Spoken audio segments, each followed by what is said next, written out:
Hey guys, Michelle Kinney here. Thanks for checking in. Thanks for checking out my video. If you've watched any of my videos, you have to watch this one. It's a must. Stay till the end. I had a conversation today with a guy named Eugenio, and I'm dedicating this video to him. And I'm going to share with you what I shared with him during our conversation. First of all, I want to share with you the backdrop of the conversation that I had. So as you probably know, I'm still here in Bali. I came to Bali a couple of years ago and I instantly fell in love. And so here I was wrapped up in all my emotions, and everybody is like building here in Bali. There's tons and tons of expats. Bali has a super cool vibe. And so what did I do? I started building. I love business and I love making money, and I also enjoy real estate, so I started to build. So I'm going to make a long story super short. My building did not go as planned. I ran across one speed bump after another, after another, after another. And long story short, I came back to Bali recently, a few weeks back, with the intention of selling this project. It's partially built. I'm selling it. I sunk a bunch of money in it. I'm probably going to sell it for less than I have into it. And I'm still smiling. Check it out. So you might say, why are you smiling? Why aren't you crying? First of all, I'm not going to cry, because I can't cry over something that I can't control, number one. Number two, money is not the most important thing. Vibe is. I came to a really significant epiphany recently. My epiphany is that I've been making life way too hard. So here's the thing, guys. We get one spin around this world, right? I said this in a video a couple of days ago. Rubin, my daughter's boyfriend, told me this a couple of days ago, and I've heard that expression before, but it kind of stuck with me. We get one spin around this world, right? Life is beautiful. Life is a gift, right? So why should any of us do anything that makes us unhappy? My purpose in life is to be happy and bring about, or try to bring about, or help to bring about happiness of other people. And so over the past couple of years, I have learned a big lesson. It is way hard to build and operate business in another country, and a developing country at that. You know, I'm not sad about it, because business is like this. Like, if we don't take risks, there's no reward. All of our amazing things that we get to experience is on the other side of our comfort zone. Some business works out great. Some business doesn't work out great. And the thing about money is just like this kind of thing that's sort of in circulation, right? You lose money, you make money, you spend money, and it kind of goes like this. So it's okay. I'm totally fine with it. I've really come to understand I don't need anything else in my life other than options trading, because options trading already gives me a great living, right? I make money consistently from week to week.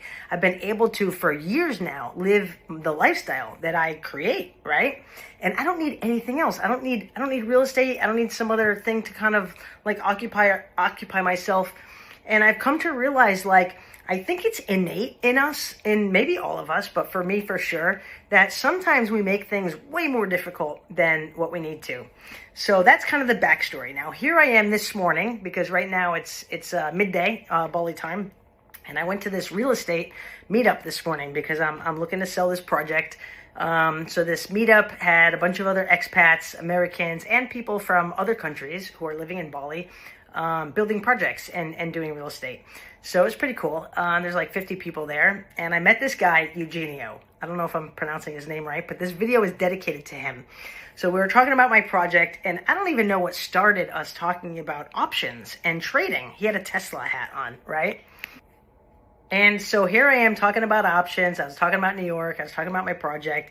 And he's telling me how he had traded options in the past, and he was doing really good at it until he started like doing all these sort of creative things. He talked about credit spreads, right? And credit spreads is something that I've spoken about before. Basically, a credit spread is this: like, you're selling a put and then you're buying a put underneath, and or you're selling a call and you're buying a call over with a strike price higher than the strike price that you sold the call. And the purpose of trading a credit spread is a couple things. You make consistent income, and you also, most importantly, you limit your risk, right?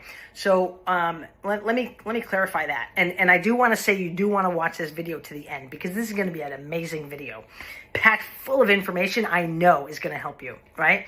So now, if I sell a regular put, right? I sell a put on, I don't know, ABC stock, and the stock is trading at $100, and I sell a $90 put. What that means is I take in premium or income, you might say. I get that right away. I put that in my pocket. That's my gain, my realized gain, right? And I'm committing for that income. I'm committing to buy 100 shares of that particular stock if it drops below the strike price. In my example, $90. So if the stock is at $100 and if it drops below 90, I'm before a certain date, the expiration date, maybe this Friday, next Friday, whatever date I choose when I make the trade, right? I'm committing to buy 100 shares of that stock at that price, $90, if it drops below that price. If it doesn't drop below that price, I don't buy the stock. But either way, I keep the cash. So when you sell a put, that's called selling a naked put, right? Now you can have all the money up as collateral. There's a couple ways to trade that. So like, for example, in my example, if the stock is trading at $100 per share, if you don't want to use margin or leverage, if you only want to use the money that you have, and that's kind of like the more conservative way to go, you'd have to have $10,000 in your account, or actually $9,000 in your account, because you're committing to buy the stock 100 shares at $90. So 90 times 100 is $9,000. Of course, you could also use margin, and you could perhaps put up, let's say, $3,000 and still make that exact same trade, but not have to put up the whole $9,000, right? So here, Eugenio is talking about credit spreads. And a credit spread, let's say in this example, I sell that $90 put. I would buy, let's say, an $85 put as well at the same time. So I'm selling a $90 put, and I'm collecting that premium, whatever that is, and I'm purchasing an $85 put, and I'm paying premium for that one. And so what I'm doing is I'm limiting my risk to whatever that difference is. So if I'm selling a $90 put and I'm buying an $85 put, that's $5 in between those two strike prices. And if this sounds confusing, I'm telling you, watch a video a few times. It's not confusing.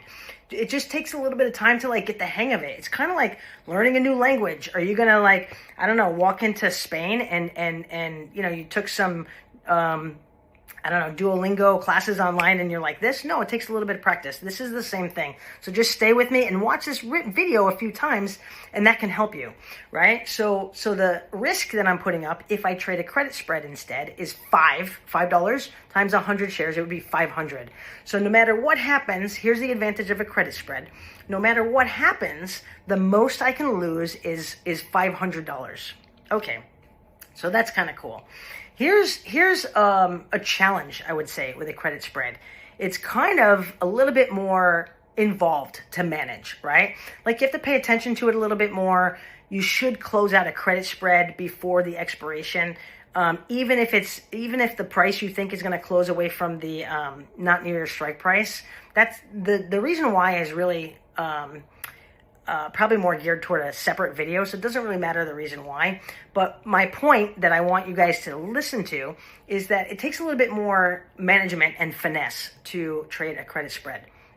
So we were talking, Eugenio and I, at this meeting, we were talking about that. And then he started talking about some other like things, like, you know, he makes things harder. He was asking me, what was he asking me? Something about, like, we started talking about Bitcoin, right? And my take to him was this. I mean, Bitcoin is amazing. Actually, this morning I saw something on Instagram that the CEO of BlackRock just talked about Bitcoin expecting to go to 700,000, right? So it's like 103,000 right now. And there are some people that say, oh my gosh, it's 100,000. It's too late. It's too late to buy Bitcoin. No, it's not too late, because that fucker is going up like a rocket ship, right? But here was my conversation with Bitcoin, and in a moment it's going to come full circle for you. Bitcoin is amazing. Stocks are great as well. But the main problem with buying Bitcoin, other than being annoying with your wallets, right? Like, you know, cold storage, hot storage, you know, it's the Wild West a little bit still with Bitcoin, and there's a lot of scams going on. Other than that, the main problem with buying Bitcoin, I buy Bitcoin today. Let's say I buy, and you guys know you don't have to buy one whole Bitcoin. I don't need $103,000. I can buy, a fraction of a Bitcoin, right? I can invest $100 in Bitcoin. I can invest $1,000 in Bitcoin. I can invest $100,000, whatever, right? Here's the fundamental problem with that strategy. I buy Bitcoin and I invest $1,000 or $5,000, and Bitcoin shoots up to 200,000. And I'm like, man, oh my gosh, I made so much money. Guess what? You're looking at a gain on your fucking computer screen or on some paper statement that you get in the mail. Can you spend that? Is that cash in your pocket? No, that's not cash in your pocket. I don't know about you, but I don't trade to look at some bullshit on a computer screen. I trade because I want to make money and because I want to fly from New York to Bali. And while I'm here, I want to go out to dinner. I want to do this or I want to do that. And it takes money to do that, cash flow to do that. And here's the problem primarily with Bitcoin, since I'm talking about Bitcoin here, is, okay, it goes up to 200,000 and that's great. And then here the CEO of BlackRock and all these other uber high guys are talking about Bitcoin going to the moon, right? 700,000. Even if he's off on that number, it goes to 500,000. Do I want to sell it at 200,000? No. So I'm kind of like restricted. I'm restricted, and then Bitcoin goes like this, and it's up and it's down, and it's like, oh my gosh, I'm making money. Oh my gosh, I'm losing money. Oh my gosh, I'm making money.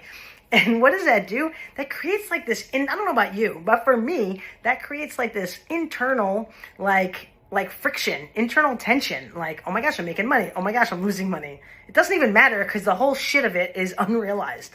There's a big difference, a humongous difference that people don't talk about enough between realized gain and unrealized gain. Taking money and keeping it in your pocket and recognizing that and just having it on the paper, right? So here we are talking about Bitcoin, and then I was talking about MicroStrategy. It's like one of my favorite stocks, right? Michael Saylor, he's super clever. Like, he borrows money, like takes out loans and buys Bitcoin with it. So all business has risk. That's MicroStrategy's primary function. That's how they operate. And that stock has been going like this, like right to the moon. So he starts saying, oh my gosh, I was looking the other day and, I like MicroStrategy too. And I like Bitcoin. And he's talking about Tesla, but in this particular example, he's talking about Bitcoin. And he's like, but I noticed the other day, I don't know, 5 weeks ago, the week of blah, blah, blah, Bitcoin was at X dollars, but MicroStrategy went down, whatever. And at that moment, as he's talking about that, it's kind of like, man, I just paused. And here's the thing. This is what I explained to him, and I'm going to explain it to you guys. Trading can be as easy as you make it or as hard as you make it. And I'm going to throw in some analogies because I think analogies are always helpful, right? So this is what I told him. I'm going to tell you guys as well. I walk into my house, let's say, and I'm in the kitchen and I flip the light switch on and the light goes on, right? I have no idea how the electricity actually works other than I flip the switch and I see the light go on the ceiling, right? I don't care how it works. I care that I flip the switch and it goes on. So here's the thing, like tying that to MicroStrategy. I don't even look that deep. Like, oh my gosh, you're taking your valuable brain power, right? You're taking all this like valuable energy. I'll say this, like we're all energy, right? You're taking all your valuable energy and you're trying to figure out why MicroStrategy dipped short term and didn't like perfectly correlate with Bitcoin. Well, guess what? It's not going to correlate perfectly with Bitcoin. It is correlated. What does that mean, Michelle? Correlated means that typically, like in the basics of it, Bitcoin goes up, MicroStrategy goes up because it's a Bitcoin type of stock, right? The same thing with Mara, right? And I'm going to talk about more in a moment. Bitcoin goes down, MicroStrategy goes down. Is it always exact? No. But for the most part, they kind of move together. So first of all, number one, Eugenio, I'm saying, you're making it way too hard. I think us as humans, and then I thought about my project in Bali. I think us as humans, sometimes we make things, I'll talk about myself. I don't know about you guys, but I'll talk about me here. Sometimes I make things way harder than they need to be. Do I need to move to a developing country and create, I leased 1,000 square meters of this land and I worked with an architect, and I built this amazing cool stuff, a 2-bedroom pool villa, a 3-bedroom pool villa, this 15-unit apartment building. And the apartment building is super dope. It's like 4 levels. It's got like a pool on the roof, and the rate of return for the apartment building is amazing. Like, there are literally like super great like investment opportunities in Bali. And that's why when you come to Bali, or if you came to Bali, you see expats all over the place, and they're building everywhere, building villas, building restaurants, building, shops. It is a cool place, but do I need to move to a developing country and put a bunch of money in this country where I don't speak the language, first of all? And real estate is fucking hard. Like, listen, again, I'm going to go back to, I want my life to be easy. Listen, recently, the past 10 years, I was living in different places. Bali, New York, Virgin Islands, Los Angeles, bouncing back and forth. The flight alone from Bali to LA is like 20 hours. And if you fly business, it's like $4,000. I don't know if you want to fly economy 20 hours. Probably not, right? That's too far. So what am I saying? I'm saying life doesn't have to be hard. So again, I'm saying, I don't know about you guys, but for me, historically, I think, as I evaluate things, I think I've historically created challenges in my life, because challenges and then overcoming challenges is kind of like a cool thing, right? So it's kind of, it motivates me, right? But at the same time, now I'm taking a breath, taking a beat, you might say, and I'm thinking, how has my trading account been, right? How much money did I start with last year? How much money did I make on a regular, ongoing, weekly basis? How much money do I need to live on comfortably and be able to do whatever I want to do, virtually anything I want to do, whenever I want to do it, with whoever I want to do it with? And here's what I came up with. I don't need to do real estate. I don't think anybody needs to do anything that they don't enjoy doing in life in general. Again, like Rubin says, we get one spin around this fucking world. Make it happen. Make it lovely. Make it amazing, right? So that was my conversation with him. So my conversation, here's my key takeaway. And again, stay to the end, because I'm going to give you so many, and tell me in the comments, like, do you think this is cool? Do you think it sucks? Is this valuable? Is this helpful for you, for your life journey, for your trading journey? I want to know about that, really. Like I put these videos on YouTube, and I have these classes on Udemy as well. And I've done some things like here and there throughout the years, but I'm telling you, I've made a couple dollars here and there, but that has not been any facet of any primary source of income for me. So what I'm saying here is, I do this because I want to share my information. Some people, it's interesting because I'm not going to name names, but there's a guy in that real estate group that has been around the block a long time. And I recently have been asking him a lot of questions relative to my land. Like, just looking for some insight, some input, some tips, some suggestions, some help, I guess you will, if you will, relative to me restructuring my lease with the landowner, structuring a deal to sublease it, and exit, right? Exit Bali. And here's what he said to me. This is what he said to me. And he was interested in part of my land at the same time. He said he wasn't sharing his information with me. And it's interesting because he runs these expat groups, and he does give a lot of information, but he's very secretive about certain things. He said that he's been here a whole bunch of years, here in Bali, and his information is super valuable. And he didn't want to tell me. So basically, he just said flat out he didn't want to tell me. So at first I was kind of like, annoyed, I'll tell you that. I was annoyed by that. And second, that lasted for a moment. I've been doing the past bunch of years a lot of work on myself.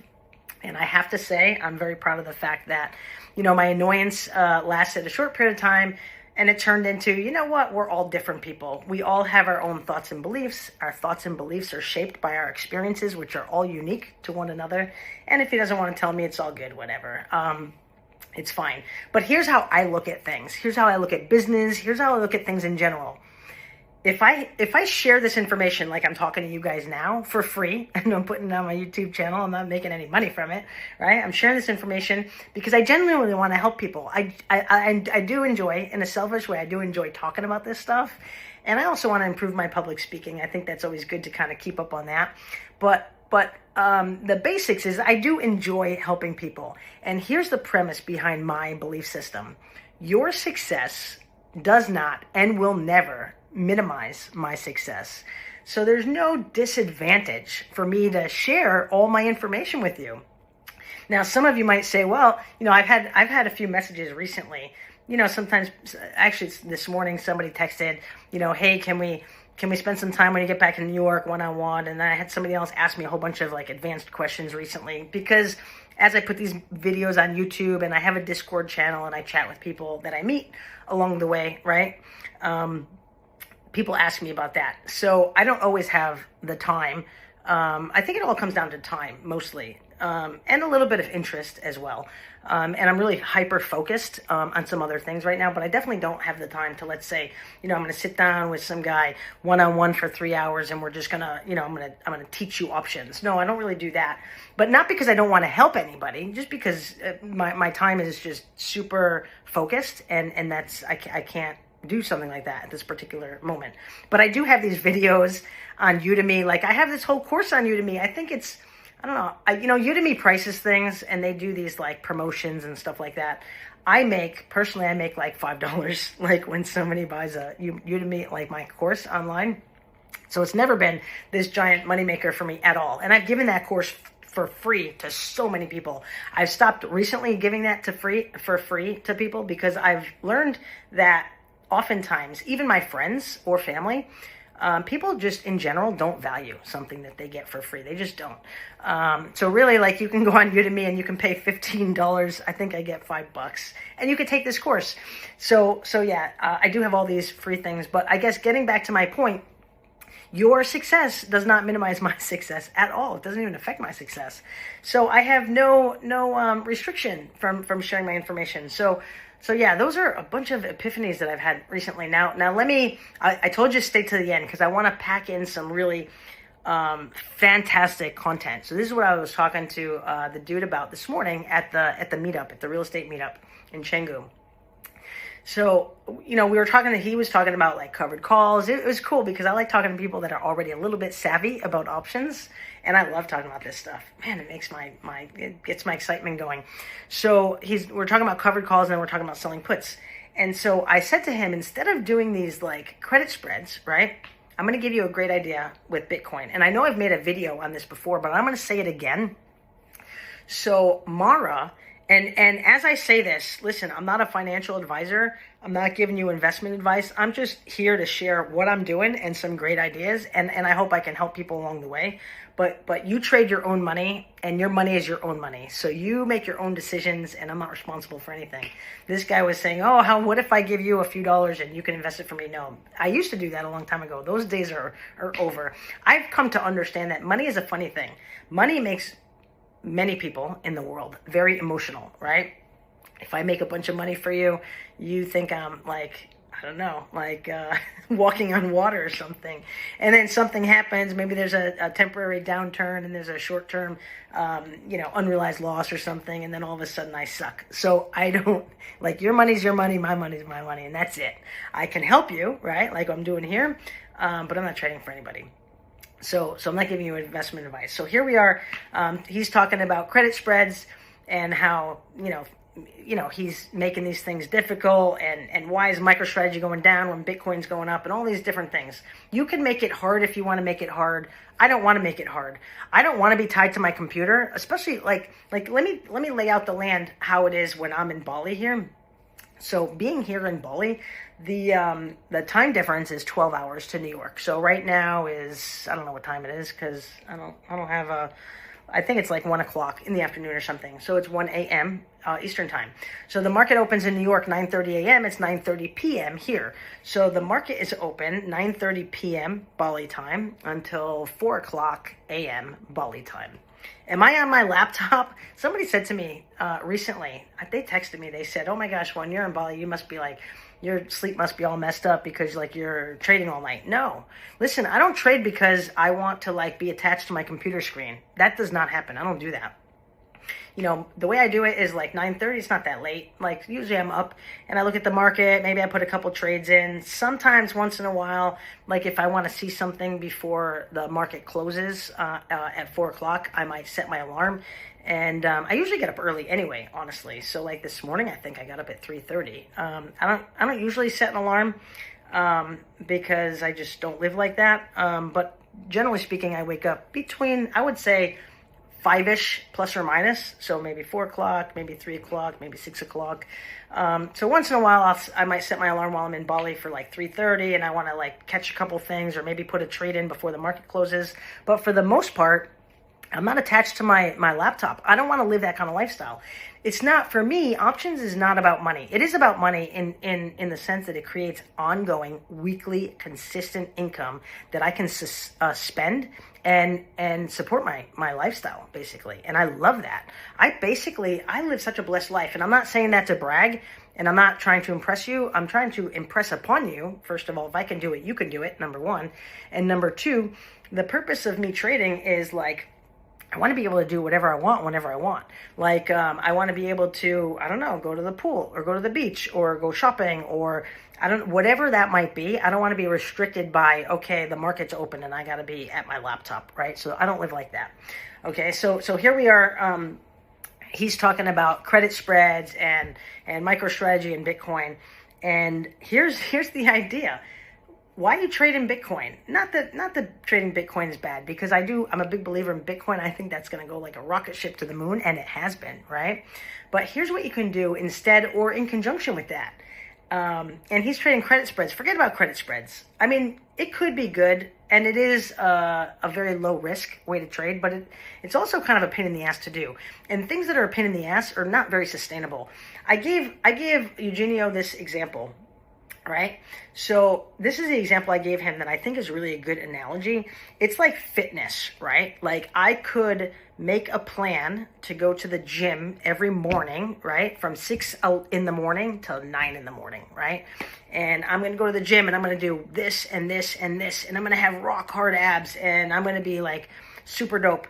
Or you know what? I could kind of like, be easy on myself, and I could say, you know what, I'm gonna walk 10,000 steps a day, and I'm gonna do sit-ups, maybe 20 sit-ups or something, and I'm still gonna be super fit, and I'm gonna watch what I'm eating and be health conscious, and I'm still gonna be super fit. I might not have, let's say, rock hard abs, but I'm gonna be super fit. And how that translates to trading is this. Anyone, I was gonna say I guarantee, but that's like a taboo word with investing, right? I'm telling you, anyone can learn very easily how to trade successfully on a small scale, how you can sell a put on a cool stock and take in consistent income. And then if you have to buy that stock, or if you already have some stock, how you can sell a covered call and take in consistent income. Anybody can do that. Now, me, like personally, I love this stuff, and I've been doing trading for, oh my gosh, I think it's coming on 30 years. I started trading when I was 23, and I'm 52 now. My old friend David, I owned a bar and grill a long time ago when I was in my early 20s in Connecticut. And a friend of mine, his brother actually, used to come in the bar, and he used to talk about trading. This is how I got into trading originally. This is actually a cool story. So he used to trade commodity futures and options.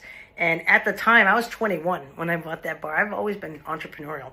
And so that was a cool place. I was there for 7 years. And then I had my daughter, started having a family, and it wasn't kind of consistent with the lifestyle, and I ended up selling it. But David used to come in. This is old school now. This is 1997, right?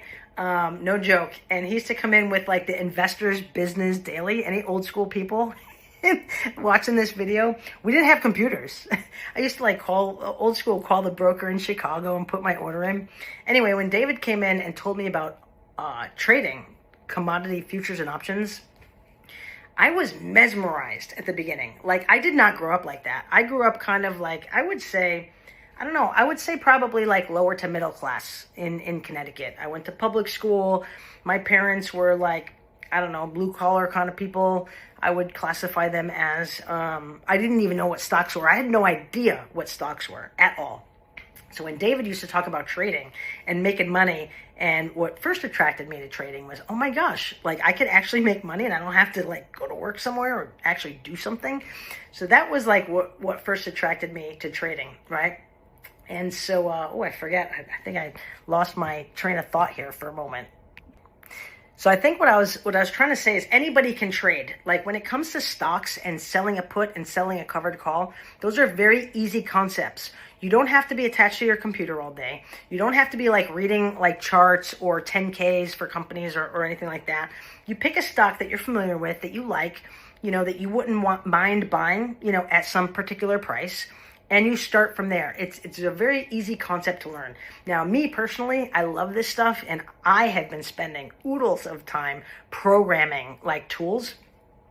For those of you that have taken some of the content that I offer, I have like spreadsheets. I really like creating spreadsheets. Spreadsheets I find very easy. Like I can manipulate the columns, put formulas in. It's very easy. You don't have to be like a super math guru or anything like that, or a techie kind of nerdy person to use spreadsheets. But me, historically, I use spreadsheets for lots of things. I calculate my rate of return before I put a trade in. I calculate maybe the risk on a trade. And it's all kind of like has been a very manual procedure for me, which, manual in this day and age of AI and Google and ChatGPT, which is like, oh my gosh, as close to magic as you can think of. In the day and age that we're living in right now, 2025 with AI, like why am I doing this stuff manually? So these days, one of the reasons why I'm not doing any paid programs right now, first of all, I don't make any money, hardly any money from that. Like that program I was going to do, $100 a month and weekly Zooms. I can't afford to spend the time to do that, because I'm spending time like creating these programming these trading tools that's really going to make my life easier, even easier than it already is, because it's already super easy. And then ultimately my goal is maybe I'm going to white label those and be able to provide those to people that like you, that you can use that on an ongoing basis and make your trading even easier and more efficient, right? So anyway, I'm doing that. So I guess my point is, if you want to create yourself, I'm going to make this come full circle, and then I'm going to give you some really specific actionable ideas before the end. So stay tuned until the end. If you want to create yourself ongoing income on a regular basis, it is very easy for you to learn how to do that. Now, do you have to like put in a little bit of effort? Yeah, you got to put in a little fucking effort, right? It's kind of like if I want to learn Indonesian, Bahasa, while I'm here, or I want to learn Spanish or something. Am I going to like learn it in, I don't know, 3 days? I don't know, maybe not. I can learn the basics like in a very short period of time, but sometimes it takes a little bit longer. Like if you want to be more, more fancy and credit spreads. Somebody asked me the other day about, I don't even remember what the word was. It was like a word I never even heard of. Do you trade, I don't know, dragonfly, blah, blah. I don't even remember what it was, and I had never heard of it before. And I was like, no, I don't trade that. I trade easy stuff, easy, replicatable, sustainable things, right? So here's the thing, guys, and I'm gonna make this come full circle. Eugenio's talking about Bitcoin, and Bitcoin is amazing. And again, I'm not giving you financial advice here. However, Mara is a really cool stock, and it's correlated with Bitcoin. So Mara is a crypto type stock, right? So typically as Bitcoin goes up, Mara goes up, Bitcoin goes down, Mara goes down. Is it identical like we talked about before? No, it's not identical, but it's pretty correlated. So if you want to like participate in the Bitcoin hype, you can do this with a very small account. This is another question that I get from a lot of people. Like, how much money do I need to trade with, right? Like, you can't trade with $100. Like, come on, be for real. But I would tell people generally, I mean, obviously, the more money you trade with, it's kind of like really focus on rate of return, percentage rate of return, rate of annualized return. The more money you have, the more dollars you're going to create, generally speaking, all things being equal, because you have more money to start with, right?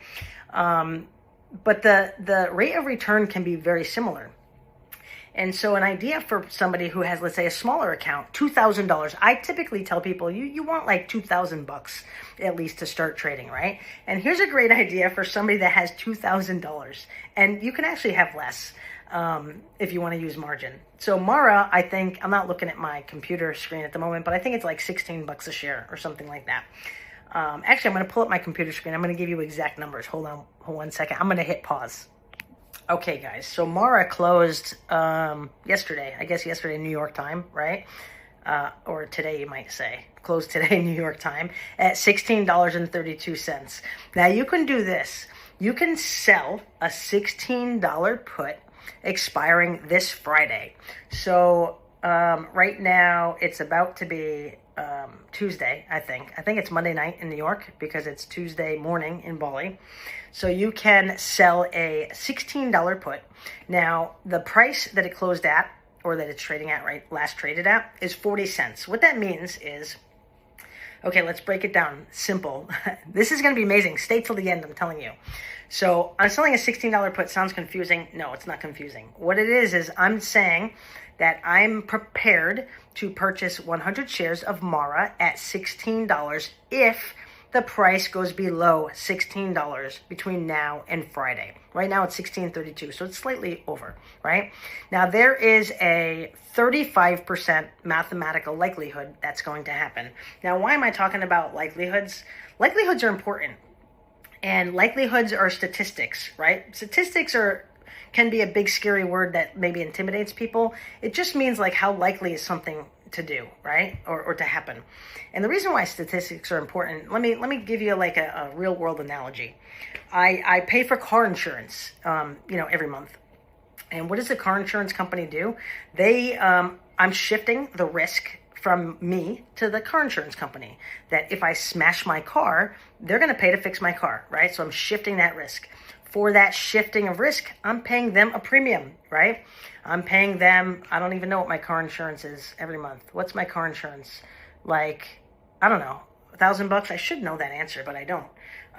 Let's say it's $1,000 a month. Or I drive a really nice car, 911. It's super sweet. It's like a Batmobile, matte black. But maybe like you don't drive a fancy car and your car insurance is $100 a month, right? So I'm paying the car insurance company $100 a month.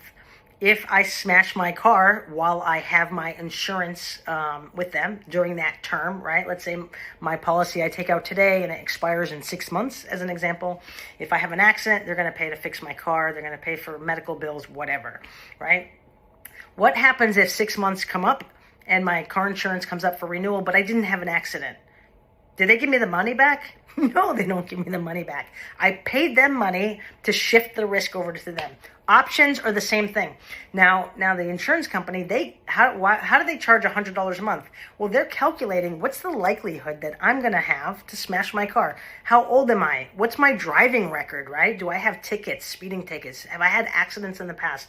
Where do I live? Do I live in Los Angeles? Do I live in New York City? Do I live in Topeka, Kansas, right? Like if I live in Topeka, Kansas, my insurance is probably going to be less than if I live in New York City, because the likelihood of having an accident is probably less, or the likelihood of somebody stealing my car is probably less, that kind of thing, right? So how do they know that? They use statistics, right? So how do I know that it's a 35% likelihood that Mara is going to go below $16 between now and Friday? My trading platform tells me that. Now, does it mean it's etched in stone? No. But I look for things like it's called delta, by the way, but don't be scared by the word. It's just, what's the statistical likelihood? What's the likelihood that Mara is going to drop in price before Friday or by the close of Friday? 35%. So it's more likely it's more likely that Mara is going to go up, right? So here it is. I sell a $16 put. I get paid $40. $40 goes in my pocket. Now, how much money do I need to put the trade on? I need $1,600 in my brokerage account. Why $1,600? Because I'm committing to buy 100 shares at $16. So if I don't want to use margin or leverage, margin and leverage, those are the same things, right? If I don't want to use leverage and it's more conservative, it's much less risky if you're not using margin, I have to have $1,600 in my account. So this is a great idea for somebody who, let's say, has maybe $1,600 in their account, like a small account. You don't have to start with $100,000, $200,000. It doesn't work that way, right? So yeah, and also you don't even need $1,600. Also, by the way, you can use margin and maybe put up $1,000 or whatever the margin requirement is. So you don't have to even have $1,600. But in my example, I have $1,600 in my account. I sell the $16 Mara put that expires Friday. I get $40 in my pocket. Now, it's just like the insurance company analogy. Same thing. What I'm doing is somebody else has 100 shares of Mara. This is good stuff, man. I'm telling you, this is some of my best stuff. Jane Smith in Idaho owns 100 shares of Mara, and she wants to insure her stock and insure her stock in case it crashes. Just like I want to insure my car in case I crash it. Same thing. She pays me via my brokerage platform, so I don't actually have to go and find this person or anything. I just put the order in. How do I know it's $40? Because I know, I look at my platform. It's kind of like, if I go and buy a stock, what's it trading at? If I put an order in to buy 100 shares, I'm going to buy it wherever the market's trading at. This is the same thing. So I don't want to get too much in the weeds with the details, and I can get more detailed, and I am more detailed in other videos, but just know the general principle of it. What I wanted to do right now is teach you the general principle and show you how fucking easy a strategy like this is. I hope you're not I don't know, mad that I'm swearing. Sometimes I use that to enunciate myself, right? So here's to back it up, and I'm repeating myself, not to be repetitive, but repetition is the mother of skill. That's what Tony Robbins says. And when you're learning a new language, like if I'm learning Spanish, repeating, what these words are, it helps you learn and comprehend the material, the content, right? So Jane Smith in Topeka, Idaho, or whatever I said, is insuring her stock in case it crashes. She's paying me $40. $40 goes right in my pocket. I have $1,600 in my account to put the trade on. I get her $40. I get to keep that. Between now and Friday, if Mara drops below $16, I'm committing to buy her shares at $16. Now, where's the risk? Maybe Mara drops to $15, right? Or maybe it drops to $12, right? I'm committing to buy it at $16. Now, I am saying that with a little bit of a caveat, and again, I don't want to get in the weeds, but I do want you guys to know, and this is important, that when you put a trade on, it's not etched in stone. In other words, you can liquidate that trade at any time. What I mean by that is, let's say I put this trade on, $40 goes in my account, the price goes up, the price goes down, it kind of chops around. As time goes on between now and Friday, all things being equal, if the price stays the same where it's at, the value of that option that I sold to her, that she purchased, that I sold to her, and I collected the $40 premium, the value is diminishing because the time is eating at that value. What that means is, as the price goes like this, and let's say it stays steady, maybe Wednesday, maybe Thursday, the value of that option becomes $20. I sold it to her. She paid me $40. I can buy that option back if I wanted to at any time at the market value. If the market value is $20, I pay her $20, right? Or I pay $20. That means I took in 40, I paid 20, I still made $20 on the trade. Listen, trading options, I'm going to tell you something that I told this other guy, Alberto, at this meeting this morning. Trading options, I don't know, they were talking, a couple people, where do you think this is going to go? I think this is going to go somewhere. Look, I don't know where the fuck anything's going to go. I don't have a crystal ball, and I don't pretend to. And I want to make money no matter what happens, right? I don't want to only make money if the market goes up, because I still have bills to pay. I have things I want to pay for, right? I still have expenses.